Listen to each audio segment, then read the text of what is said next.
मैं अपने पापा की इकलौती बेटी थी और हम लोग बहुत ही अमीर थे। मेरे नाम पर करोड़ों की प्रॉपर्टी थी। मेरे पापा चाहते थे कि मेरी शादी एक अच्छे लड़के से हो जाए और फिर ऑफिस में काम करने वाले एक लड़के के साथ ही मेरी शादी हो गई, जो कि काफी अच्छा था और ईमानदार भी था। हमारी जिंदगी अच्छे से गुजर रही थी, लेकिन एक दिन अचानक से मेरा पति अपनी खूबसूरत विधवा बहन को मेरे घर पर ले आया और फिर आधी आधी रात को मुझसे छुपकर अपनी बहन के कमरे में जाने लगा। पहले तो मुझे लगा कि भाई बहन है, कुछ पर्सनली बातें करते होंगे, लेकिन एक रात अचानक से जैसे ही मेरी आंखें खुली और मैं अपने ननद के कमरे की तरफ गई, तो फिर वहां पर मैंने जो नजारा देखा वह देखकर मेरी रूह कांप गई। और फिर मेरा पति ऑफिस गया हुआ था और मैं घर के नौकरों से घर का सारा काम खुद अपनी निगरानी में अच्छे से करवा रही थी। मुझे सुकून से बैठने की आदत नहीं थी। शादी से पहले मैं अपने पापा का कारोबार उनके साथ मिलकर संभालती थी, लेकिन शादी के बाद मैंने अपने घर को संभालना शुरू कर दिया था और कारोबार से खुद को फ्री करवा लिया था। मेरा पति मनोहर बहुत ही पढ़ा लिखा और काबिल इंसान था। उसने बहुत ही अच्छे तरीके से सारा कारोबार संभाल लिया था और मुझे सभी फिक्रों से आजाद कर दिया था। मैं और मनोहर मेरे पापा के द्वारा मिले हुए एक बहुत बड़े बंगले में रहते थे और अभी हमारी शादी को 4 महीने ही गुजरे थे। ये 4 महीना मेरी जिंदगी में बहुत ही खुशी भरी थी। मनोहर ने मेरा ज्यादा ख्याल रखा था। वो मुझसे बहुत ही प्यार करते थे। मैं पति के रूप में मनोहर को पाकर बहुत ही खुश थी, क्योंकि उसमें एक अच्छे पति के सारे गुण मौजूद थे। दोपहर का समय होने वाला था। मैं मनोहर के लिए खुद ही खाना बना रही थी। वैसे तो घर में बहुत सारे नौकर चाकर थे, लेकिन मुझे अपने पति के लिए खाना बनाना बहुत ही अच्छा लगता था, क्योंकि लंच हम दोनों हमेशा साथ में करते थे। खाना बना लेने के बाद मनोहर के आने के पहले मैं अच्छे से तैयार हो चुकी थी और आज मैं मन ही मन यह सोचने लगी कि आज मैं मनोहर को वापस जाने नहीं दूंगी, बल्कि उनके साथ कुछ शॉपिंग करने के लिए जाऊंगी। मनोहर जब ऑफिस से आए तो आज वो अकेले नहीं थे, बल्कि उनके साथ एक 22 साल की बहुत ही खूबसूरत औरत भी थी, जिसे कि मैं पहली बार देख रही थी। मैं मनोहर से पूछा, यह कौन है? तो उसने मुझे बताया, यह उसकी बहन सोनम है, जो अपने ससुराल वालों के साथ विधवा भरी जिंदगी गुजार रही थी। लेकिन अब इसके ससुराल वालों ने इसे घर से निकाल दिया है और अब इसका मेरे अलावा कोई नहीं है। मजबूरन मुझे उसे अपने साथ लेकर आना पड़ा, ताकि यह हमारे साथ इस घर में सुकून के साथ रह सके। मनोहर ने बहुत ही प्यार और इज्जत से मेरी तरफ देखते हुए पूछा, माही, अगर मैं अपनी बहन को तुम्हारे घर में रख लूं तो तुम्हें कोई दिक्कत तो नहीं होगी? तुम चाहो तो हम सोनम को सर्वेंट क्वार्टर में जगह दे देते हैं, लेकिन इसे प्लीज यहाँ से जाने के लिए मत कहना, क्योंकि मेरी बहन का मेरे सिवा और कोई सहारा नहीं है, इसलिए मैं उसे अकेला नहीं छोड़ सकता। पहले ही इसके वक्त ने बहुत तकलीफ दिए है और जवानी में बेचारी अपने पति की जुदाई का अकेलापन झेलने पर मजबूर है। मैं इसे खुद से दूर नहीं कर सकता हूँ। कहते कहते मनोहर की आंखों में आंसू आ चुके थे और मैं अपने पति की आंखों में आंसू देखकर एकदम से तड़प उठी थी। मैंने नाराजगी को जाहिर करते हुए कहा कि आप कैसी बातें कर रहे हैं? आपकी बहन मेरी भी तो कुछ लगती है, और भला मैं अपनी ननद को सर्वेंट क्वार्टर में क्यों जगह दूंगी? हमारा इतना बड़ा बंगला है, बहुत सारे कमरे खाली पड़े हैं, आप जो चाहे सोनम को कमरा दे सकते हैं। मेरी बात सुनकर मनोहर का चेहरा खिल उठा। वो मेरा हाथ पकड़कर कहने लगा कि माही, मैं तुम्हारा जीवन भर एहसान बंद रहूंगा। अब मनोहर से कहा, अगर आपने एक बार भी ऐसी बात दोबारा से कही तो मैं आपसे पूरी तरह नाराज हो जाऊंगी। मैंने आगे बढ़कर सोनम को भी गले से लगाया और मनोहर से कहा, आप इसे अपने कमरे में लेकर जाएं और मैं सबके लिए खाना लगाती हूँ। मनोहर ने सोनम को हमारे बराबर वाले कमरे में जगह दे दी। अब मैंने सबके लिए खाना लगा दिया। थोड़ी देर में मनोहर और सोनम भी खाना खाने के लिए आ चुके थे। मैं मनोहर को बहन को बारे में कुछ भी नहीं जानती थी और ना ही शादी से लेकर आज तक मनोहर ने कभी अपनी किसी बहन का जिक्र किया था। मनोहर की बहन बहुत ही मासूम और खूबसूरत सी थी। वह सर झुकाए बैठी खाना खा रही थी और मैं अंदर ही अंदर उसे देखकर सोच रही थी कि किस्मत ने इस बेचारी पर कैसा सितम ढाया है कि बेचारी भरी जवानी में ही विधवा हो गई और इसका कोई सहारा भी नहीं बचा है। खाना खाने के बाद हम लोग अपने अपने कमरे में आ चुके थे। थोड़ी देर सोनम के कमरे में रहने के बाद जब मनोहर मेरे कमरे में आया तो मैंने उनसे पूछा कि आपने आज तक कभी भी मुझसे किसी बहन का जिक्र क्यों नहीं किया? आपकी बहन तो बहुत ही प्यारी और खूबसूरत है। आप मुझे पहले ही इसके बारे में बताते तो हम खुद उसे उसके ससुराल से यहाँ ले आते। वो कहने लगे, सोनम ने अपनी पसंद की शादी की थी और पापा और मम्मी की मृत्यु से पहले ही सोनम ने हम लोगों से सारे रिश्ते खत्म कर लिए थे। कुछ दिन पहले ही मुझे पता चला कि वह विधवा हो गई है और मुझसे रहा नहीं गया, तो मैं उससे मिलने के लिए चला गया। और उसके ससुराल वालों के व्यवहार देखकर मैंने यही फैसला किया कि मैं उसे अपने साथ ले आऊं। मैं मनोहर के कंधे पर अपना सर टिकाते हुए कहा, आप बहुत ही अच्छे हैं और आपने बिल्कुल सही फैसला किया है। आपकी बहन को हमारे घर में कभी कोई परेशानी नहीं होगी। मैं उसका बहुत ज्यादा ख्याल रखूंगी। मनोहर मुस्कुराकर कहने लगे, मुझे तुम पर पूरा भरोसा है। मेरी और मनोहर की शादी मेरे पापा की पसंद से हुई थी। मेरे पापा के दफ्तर में मनोहर एक इंजीनियर की नौकरी करते थे और पापा को उसकी ईमानदारी, मेहनत और लगन बहुत ही अच्छी लग गई थी। मैं पापा की फैक्ट्री संभालती थी और पापा ऑफिस में बैठते थे। मेरी भी मनोहर से कई बार मुलाकात हुई थी, लेकिन उस वक्त मुझे यह नहीं पता था कि मनोहर मेरी जिंदगी के हमसफर बन जाएंगे। जब पापा की तबीयत कुछ खराब हुई और पापा को लगा कि अब उन्हें मेरी शादी कर देनी चाहिए ताकि वह मुझे अपने घर में खुश देखकर सुकून हासिल कर सके, तब पापा ने मेरे रिश्ते देखने शुरू कर दिए। अपने ही बरोबरी में रिश्ते देखते देखते कुछ वक्त गुजर गया, लेकिन पापा को कोई लड़का समझ नहीं आया, क्योंकि हम बहुत ज्यादा अमीर थे और हमारी जैसी फैमिली में ज्यादातर लड़के पसंद की शादियां करते या फिर गलत हरकतों में लिप्त हो जाते। फिर न जाने क्यों पापा ने अचानक मनोहर को मेरे लिए चुन लिया। जब पापा ने मुझे मनोहर के बारे में बताया तो मैं हैरान रह गई, क्योंकि वह किसी भी तरह हमारी बरोबरी का नहीं था। लेकिन पापा कहने लगे, बेटा वह एक मिडिल क्लास फैमिली से है और बहुत ही शरीफ लड़का है। मुझे यकीन है वह तुम्हारी कद्र करेगा और कभी तुम्हारे साथ बुरा करने के बारे में नहीं सोचेगा। मैं चाहता हूँ कि तुम्हारी शादी किसी ऐसे इंसान से हो जाए जो कि तुम्हारी कद्र करे। मनोहर से भी अच्छा मुझे और कोई नहीं लगा जिससे कि मैं तुम्हारा रिश्ता तय कर सकूं। तुम मेरे करोड़ों की जायदाद की मालकिन हो। मनोहर एक समझदार, मेहनती इंसान है। वह तुम्हारे साथ मिलकर मेरे कारोबार को बहुत आगे ले जाएगा और तुम दोनों एक बहुत ही अच्छी जिंदगी गुजारोगे। पापा की इस बात को तो मैं पहले से ही मानती थी कि मनोहर एक बहुत ही मेहनती इंसान है। मैंने उसे कंपनी में बहुत लगन के साथ काम करते हुए देखा था। पापा ने मनोहर के बारे में जो कुछ पता किया था उसके मुताबिक मनोहर के मम्मी पापा की मृत्यु हो चुकी थी और वह अकेला ही अपने घर में रहा करता था। यह जानकर तो पापा और भी बेफिक्र हो गए कि उसके साथ कोई और रिश्ता नहीं है, जिस कारण से उसका सारा वक्त और प्यार सिर्फ मेरे लिए ही होगा। पापा ने एक दिन मौका देखकर मनोहर से हमारे रिश्ते की बात की तो वह हैरान रह गया। फिर मैं और मनोहर ने एक दो मुलाकात की और हमारा रिश्ता पक्का हो गया। और फिर पापा ने मेरी और उसके बहुत ही अच्छे से शादी कर दी। शादी के बाद मैं मनोहर पापा के दिए बंगले में आकर रहने लगे थे। मनोहर मेरा साथ पाकर बहुत ही खुश था और पापा की बात बिल्कुल सच साबित हुआ। मनोहर ने पहले ही दिन से मेरा इस कदर ख्याल रखना शुरू कर दिया कि मैं हैरान रह जाती थी। उसका बस चलता तो वह मुझे जमीन पर भी कदम न रखने देता। शादी के बाद वह कहने लगा, तुम घर में आराम करो और ऑफिस के काम की सारी जिम्मेदारियां मुझ पर छोड़ दो। मैं पापा के साथ मिलकर सब कुछ संभाल लूंगा। मैं बहुत वक्त से पापा के साथ जिम्मेदारियां संभाल रही थी और अब थोड़ा सुकून चाहती थी और उसने मुझे ये सुकून देकर खुश कर दिया। मनोहर मेहनत से पापा के साथ मिलकर उनका कारोबार संभाल रहा था और मैं पूरी तरह घर गृहस्थी में लग गई थी। कुछ महीने में यूं ही प्यार से बीतता चला गया। कुछ दिनों से पापा पहले से ज्यादा बीमार रहने लगे थे और अब उन्होंने अब सब कुछ मनोहर के हाथों में सौंप दिया था। अब पापा कभी कभी ही ऑफिस आते थे और मनोहर को बहुत ही लगन के साथ काम करते देखकर बहुत ही खुश हो जाते थे। मनोहर ने कुछ समय में ही हमारे कारोबार को बहुत ही बुलंदियों पर पहुंचा दिया था। मैं अपनी किस्मत पर बहुत ही खुश थी। मुझे किसी चीज की कोई कमी नहीं थी। भगवान ने मुझे मनोहर के रूप में एक अनमोल हीरा दे दिया था। जब सोनम हमारी जिंदगी में आई तो अब हम 2 से 3 हो गए थे। मनोहर हमेशा की तरह दफ्तर चले जाते और मैं घर के कामों के साथ साथ कभी कभी सोनम के कमरे में जाकर उससे भी बात कर लिया करती थी। वह बहुत ही कम बात करती थी, लेकिन मुझे उसकी यह आदत बहुत अच्छा लगता था। मैं जब भी उसके कमरे में जाती वो खामोशियों से मेरी बातें सुनती रहती और कुछ ना कहती। शायद हालात ने उसे बहुत ज्यादा तकलीफ पहुंचाई थी। ये तकलीफ मुझे उसकी आंखों में दिखाई देती थी। मैं चाहती थी कि सोनम वापस अपनी पहली वाली हंसती खेलती जिंदगी में लौट आए, क्योंकि अभी उसकी उम्र बहुत ही कम थी।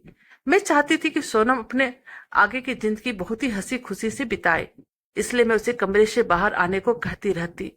एक दिन जब मनोहर ऑफिस से आया तो थोड़ी ही देर बाद सोनम के कमरे से होकर मेरे पास आए और कहने लगे कि तुम सोनम के कमरे में ना जाया करो, उसे कुछ वक्त के लिए अकेला छोड़ दो, वह खुद ही अपने दुख से निकल आएगी। उसे किसी से भी अपने दुख के बारे में बात करना अच्छा नहीं लगता है और तुम्हारे बार बार उससे बात करने से वह परेशान हो गई है और यहाँ से जाने की बात करती है। यह सुनकर मैं परेशान हो गई, कहीं मनोहर मुझे गलत ही ना समझ ले। इसलिए मैंने उसे कहा, ठीक है, आज से मैं सोनम के कमरे में नहीं जाऊंगी। मैं तो बस उसे जिंदगी की तरफ लौटते हुए देखना चाहती थी। मनोहर मेरा हाथ पकड़कर कहने लगा, मैं जानता हूँ माही, तुम्हारे इरादे बहुत ही शार्प है, लेकिन इस वक्त वह तन्हाई चाहती है, इसलिए उसे अकेला रहने दो। मैंने मनोहर से वादा किया कि मैं बेवजह सोनम को परेशान नहीं करूंगी। वैसे भी आजकल मेरे पास बहुत ही ज्यादा काम रहता था। मैं रात को जल्दी सोने लगी थी और सुबह बहुत देर से मेरी आंखें खुलती थी। मनोहर मेरे उठने से पहले ऑफिस जा चुके होते थे। लेट से उठने के कारण मुझे बहुत ही कम वक्त में उनके लिए खाना तैयार करना होता था और घर के काम काज भी देखने होते थे। पर पता नहीं क्यों इधर कुछ दिनों से हर वक्त मुझ पर थकान सी छाई रहने लगी थी। अब तो मुझसे घर के काम भी ठीक से नहीं होते थे, जबकि घर के सारे काम तो नौकर ही करते थे। मैं सिर्फ नजर रखती थी। मैं ज्यादातर वक्त अपने कमरे में गुजारने लगी थी, क्योंकि थोड़ी ही देर में मैं थककर चूर हो जाती थी। शादी के बाद ही मैंने अपनी पुरानी नौकरानी को अपने साथ लाई थी और मुझे जो पूरा भरोसा था, इसलिए मैं घर की जिम्मेदारियां उसे देखकर अब खुद आराम करने लगी थी। मैं कहीं भी लेटती तो सो जाती, जबकि पहले ऐसा नहीं था।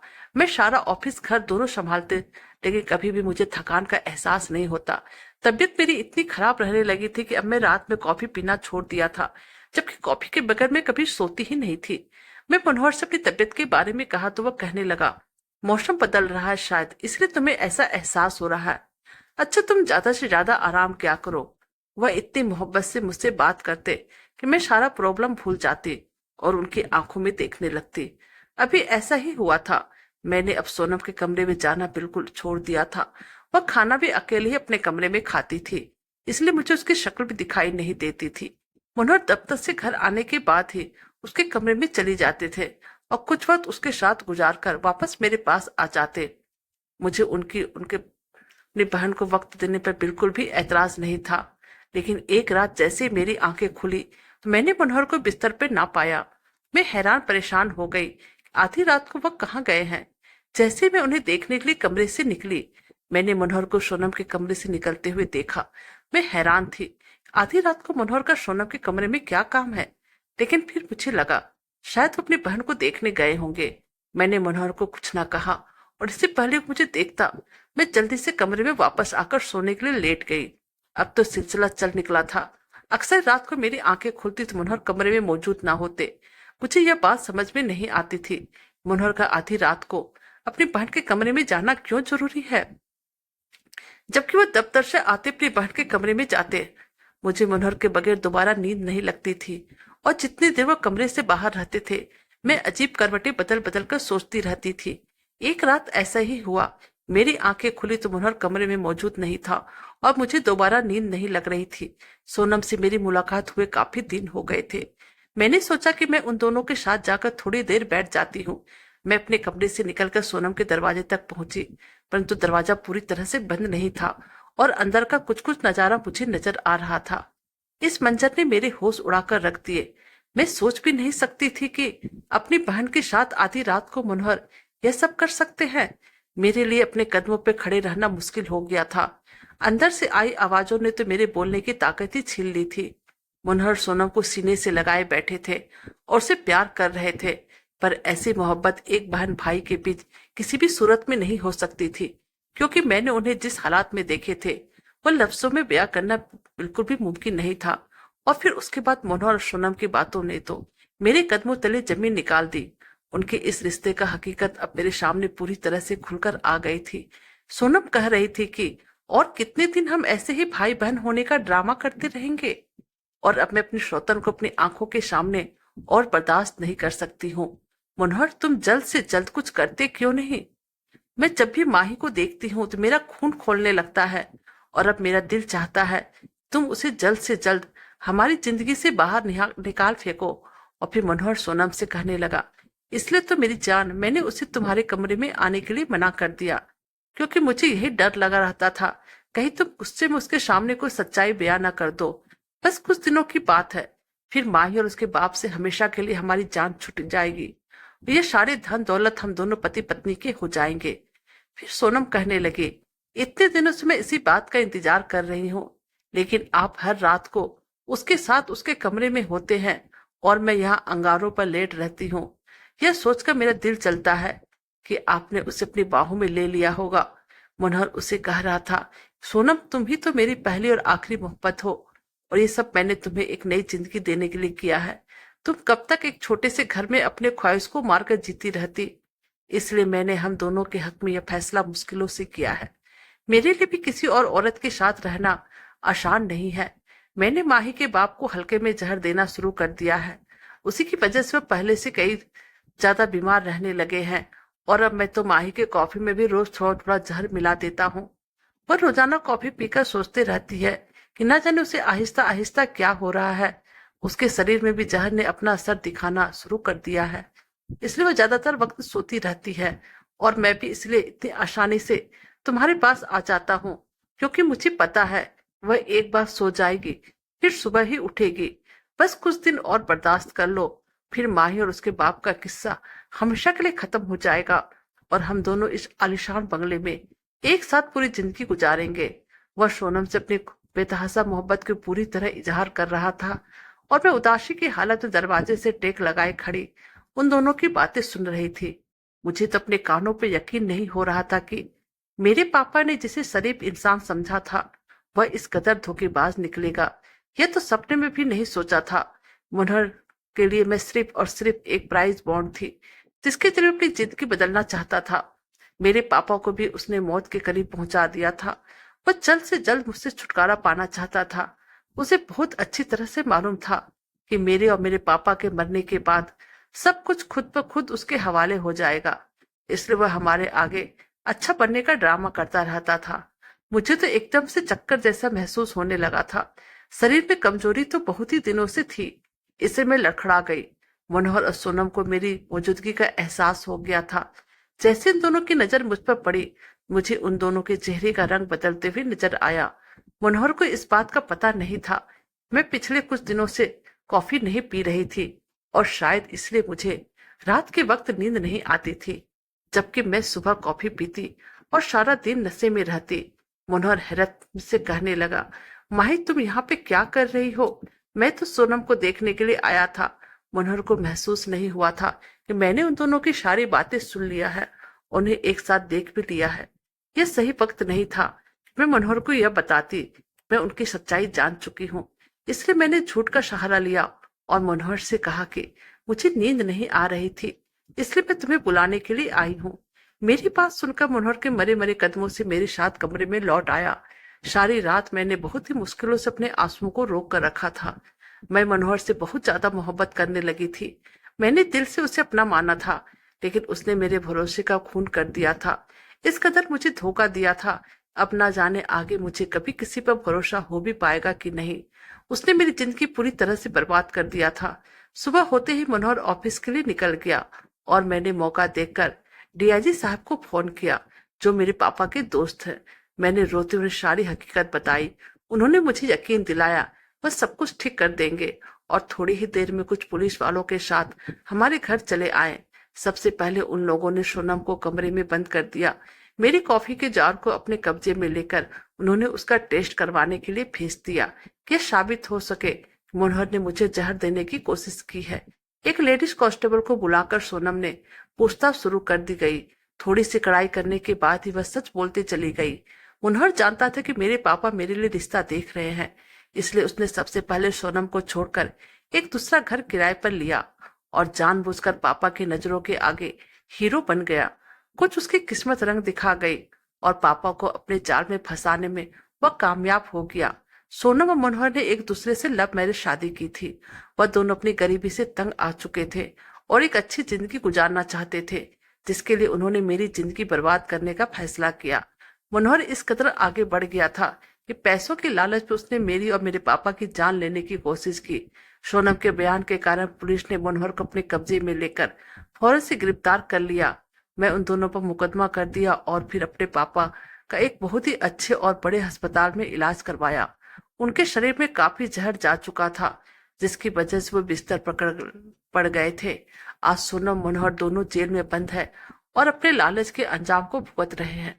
काफी दिनों तक इलाज चलने के बाद अब मैं और पापा दोनों पूरी तरह से स्वस्थ हो चुके थे। मैंने और पापा ने नए सिरे से कारोबार को देखना शुरू कर दिया, तो हम अपनी जिंदगी में आगे बढ़ गए थे। कभी कभी कुछ लोग जैसे दिखाई देते हैं वैसे बिल्कुल भी नहीं होते हैं। इसलिए अपनी बेटियों की किस्मत का फैसला करते हुए अच्छी तरह छानबीन जरूर से जरूर कर ले।